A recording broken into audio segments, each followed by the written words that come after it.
Bonjour les animés, dans cette vidéo on va parler d'un animé très populaire et très attachant. C'est l'animé Frieren.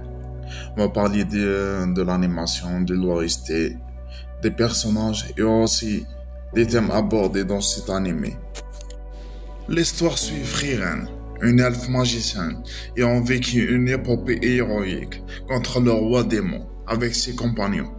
Mais le récit commence après la fin de cette aventure, lorsqu'elle doit affronter le passage du temps et la perte de ceux qu'elle a aimés, sans vraiment les connaître.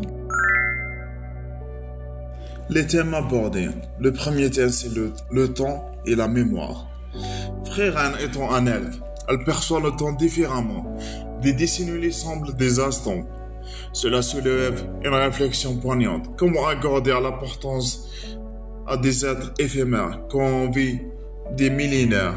Ce thème est traité qu'avec une grande délicatesse. Le deuxième thème est l'héritage émotionnel. Frieren apprend au fil des voyages, après la mort de ses compagnons, à comprendre ce qui signifie pour elle. L'œuvre adopte une structure quasi contemplative, où chaque rencontre ou souvenir devient un pas vers une compréhension plus intime du passé. Et le troisième thème, on a la solitude et la reconnexion. Le voyage de Frieren est à la fois physique et intérieur. Elle s'ouvre peu à peu à de nouvelles personnes, apprenant à tisser des liens, à enseigner, à ressentir. Cela fait écho au thème classique du slow life, mais sur un fond d'immortalité. On va parler des personnages. On va décortiquer les trois personnages principaux. On a Frieren, froide en apparence mais complexe et attachante. Son évolution est subtile mais constante. Elle est le cœur silencieux de l'histoire. On a Fern, l'élève humain de Frieren, rationnelle, posée. Elle représente la transition vers l'humain, en passerelle émotionnelle. On a Stark, le guerrier maladroit et sincère, qui apporte humour et humanité. Il complète bien le dynamique du trio. On va parler sur la direction artistique et l'animation. L'anime est produit par Madhouse et d'une qualité exceptionnelle. Les décors sont magnifiques, les ambiances colorées et les silences sont utilisés avec maîtrise. La musique sobre mais évocatrice enfonce la sensation du temps suspendu. Le rythme lent mais mesuré ne plaît pas à tout le monde, mais il est en parfaite adéquat avec le propos. La structure narrative.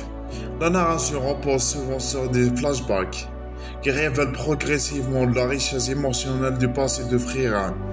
L'équilibre entre présent et souvenir est habile, et chaque chapitre apporte une petite leçon de vie.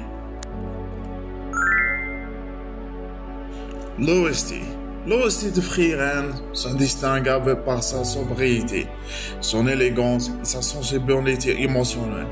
Elle n'a pas pour but d'impressionner, mais de soutenir l'intériorité des personnages, en particulier celle de Frieren, et de renforcer le caractère contemplatif du récit.